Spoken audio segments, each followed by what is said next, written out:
Muy buenas a todos, aquí Adolfo Ruiz Calleja para contaros una cosa de mí que muchos no sabéis, y es que yo antes de coleccionar monedas coleccionaba botellitas de licor en miniatura.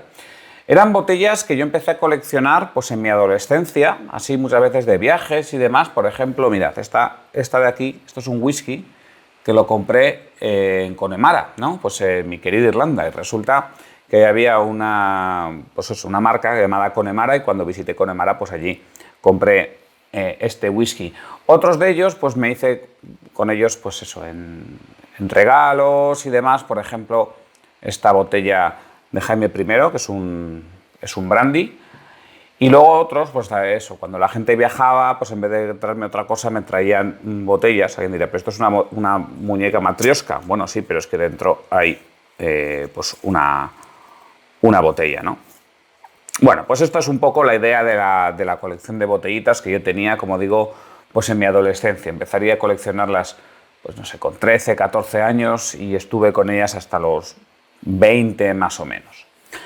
¿Qué pasó? Pues pasó que cuando empezó todo esto de eBay y demás, yo tendría como unos 18 años o así, yo empecé a hacer compras online de botellitas, pero no compraba botellita por botellita, sino que yo me di cuenta de que en Alemania había mucha gente que las había coleccionado y que se deshacía de ellas. En muchos casos, pues porque se mudaban y necesitaban desprenderse de la colección. Entonces, cuando ellos estaban dispuestos a mandarlas hasta España, pues nada, yo les compraba las colecciones que tuviesen. Compré colecciones de cientos de botellas, bastantes de ellas. Algunas incluso llegaban a miles. Una compré de 1200 botellas, una cosa así. Se ve que ahí en Alemania tenían bastante más tradición. Y la gente, claro, pues una vez que te mudas de casa o que resulta que un familiar lo ha estado coleccionando y se muere, ¿y qué haces con esto, no? Pues simplemente al primero que te dé 3 duros se lo mandas y se acabó. Y bueno, yo las compraba bastante baratas, o sea, con portes y todo me venían a salir como a medio euro la botella, una cosa así. Luego aquí en España solían ser más caras las colecciones. Entonces, bueno, ¿qué pasó? Pues que de repente, a eso de mis 18 años, empecé a hacer esto de comprar colecciones de botellas, y claro, pues esto creció exponencialmente. De tener yo, pues no sé, 300, 400 botellitas así pequeñas en unas estanterías, a de repente tener, pues eso, 4.500 o 4.000, o sea, 4.000 y pico tenía yo, pues en cosa de un año y medio.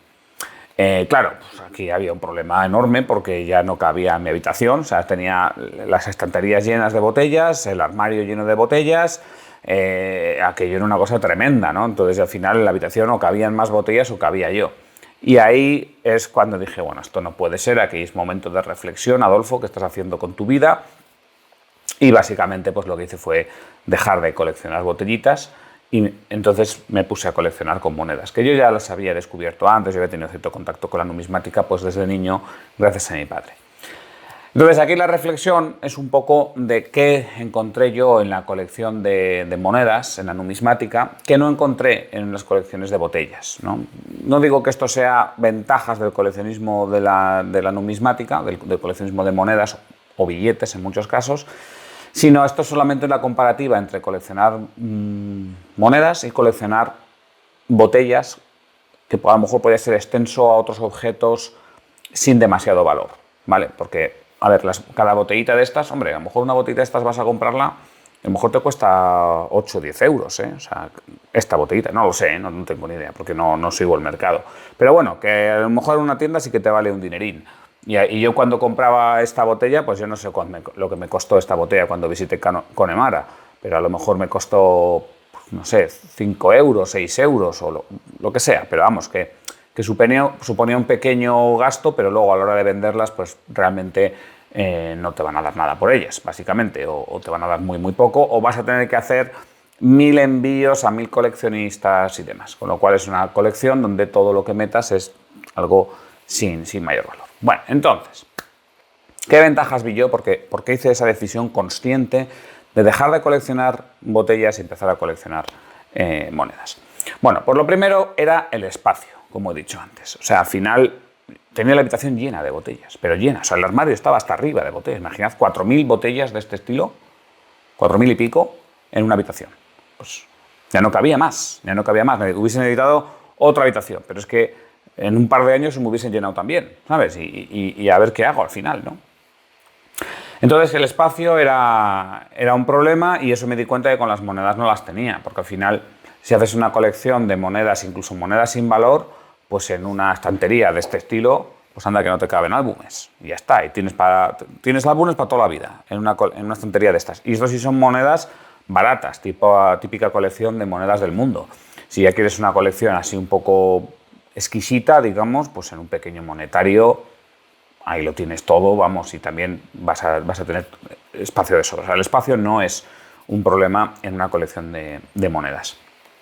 Luego, más importante, es que yo no veía la forma de estructurar una colección de botellas. Porque yo sí que dije, a ver, esto es demasiado, pero a lo mejor puedo reducirlo o estructurarlo de alguna manera.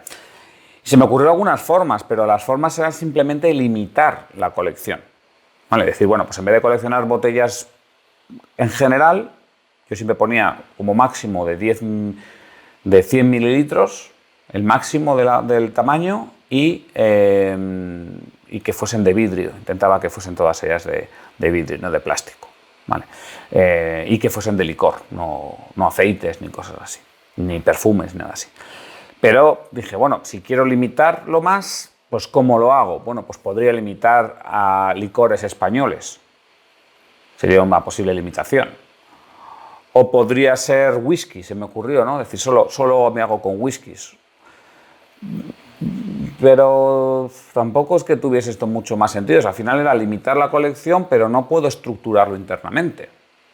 O sea, no es como una colección de monedas donde sí que puedes hacer una estructura, y hemos hablado bastantes veces de ello. En una colección de botellas yo no veía la forma de estructurarlo. ¿Y por qué no? Pues porque no había bibliografía. No, me imagino que ahora siga sin haberlo, ¿eh? No, al ser un mercado tan reducido, no hay bibliografía al respecto. No hay autores que se hayan preocupado en hacer estudios, en publicar libros y demás. Esto es lo que comentaba en un vídeo que hice, que fue súper polémico, que os echasteis todos encima, cuando dije que nos viene bien que haya gente de pasta dentro de la numismática, porque esta gente de pasta son los que directa o indirectamente financian las publicaciones, de las que todos aprendemos. Pero claro, en las botellas de licor, pues no existe esto. O sea, si yo digo, bueno, vamos a ver, yo quisiera coleccionar botellas, no sé, de destilerías andaluzas. Vale. ¿Dónde hay un catálogo ya no de cuántas botellas y en qué momento los hicieron las destilerías andaluzas, sino simplemente un catálogo de qué destilerías andaluzas ha habido? Ni idea.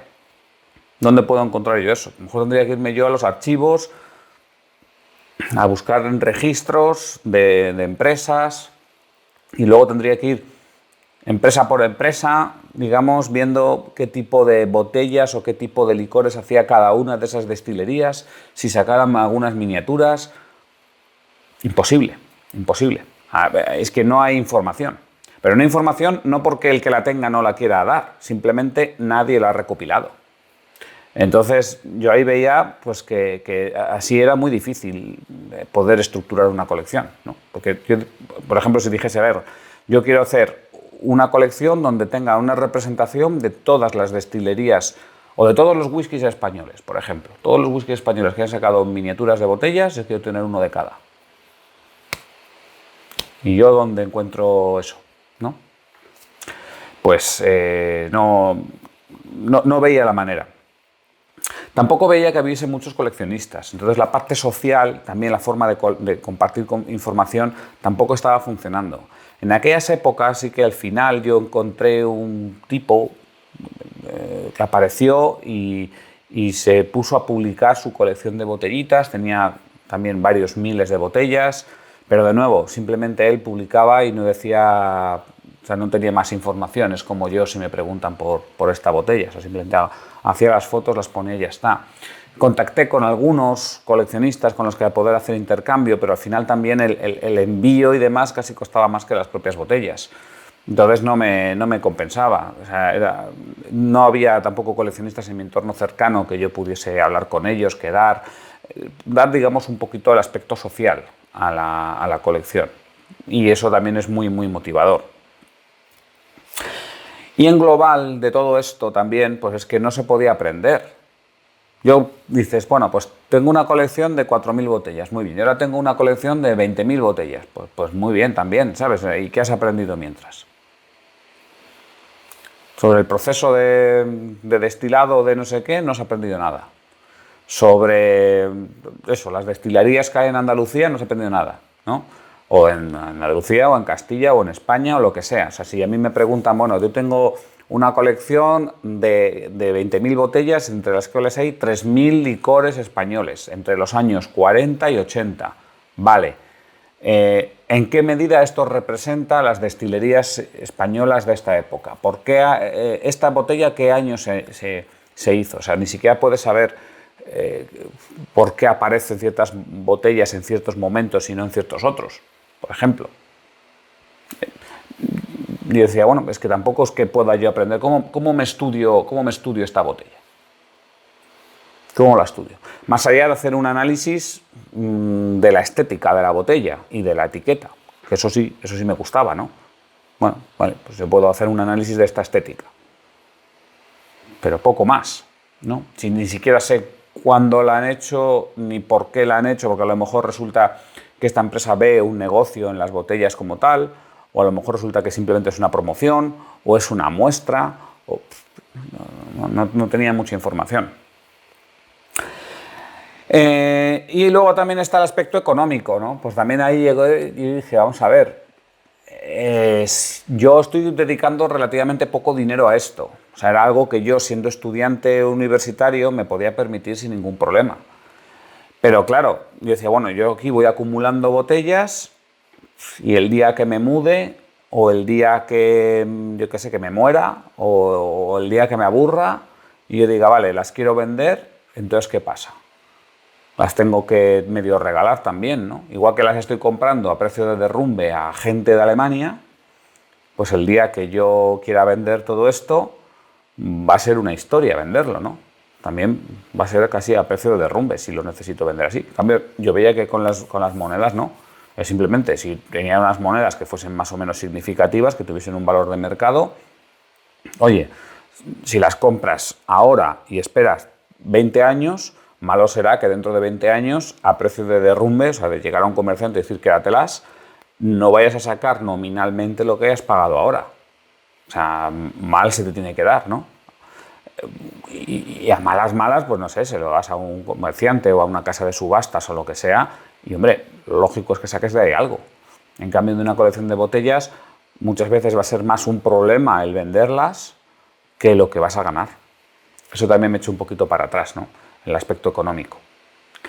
Al final, ¿qué es lo que hice? Bueno, pues de las 4.000 y pico botellas que tenía, me quedé con todas las que me habían regalado, todas las que yo había comprado en viajes, y del resto me quedé con las que me gustaban estéticamente. En total fueron como unas 1.200 más o menos, o sea, las tengo ahí en la habitación.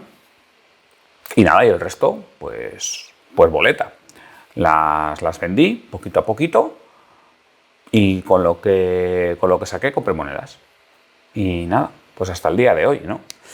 No digo con esto que ha sido una mala idea coleccionar botellas. De hecho, yo creo que ha sido una muy buena idea porque aprendí cosas que yo luego pude aplicar a la numismática o al mercado numismático, ¿no? Pues todo ese tipo de cosas de la compraventa por internet, de cómo hablar con la gente, de cómo negociar ciertos precios, de cómo ofrecer también las botellas y demás, ¿no? O sea, no solamente como comprador, sino también como vendedor. Ese tipo de mecánicas yo las aprendí en buena forma con las botellas, que son objetos que tienen muchísimo menos valor que las monedas, con lo cual probablemente esas lecciones aprendidas me hicieron equivocarme menos en mis primeros pasos en la numismática. Y luego también, bueno, pues hubo estas ciertas, digamos, estos problemillas que encontré yo en las botellas, ¿no? que luego hicieron que yo valorase más una colección numismática desde el principio. Y nada, la verdad es que luego también me lo pasé bien. Yo me lo pasé muy bien coleccionando botellas. Además es una pasada, ¿eh? Te llegaba así una caja de Alemania así enorme con cientos de botellas y entonces la abría y empezaba a sacar una y otra y otra y otra y otra. Y eso Eso era muy divertido, incluso a mis padres les gustaba hacerlo conmigo, ¿eh? O sea, era algo, era digamos, una total catarsis bueno, fue divertido y eso es lo importante al final, ¿no? Si pasamos buen tiempo, pues entonces es que acerté con el coleccionismo y cuando dejó de tener sentido, pues simplemente lo dejé y me puse a otra cosa. Y ya está. Muy bien, pues nada, espero que os haya gustado esta historieta. Un saludo a todos y hasta pronto.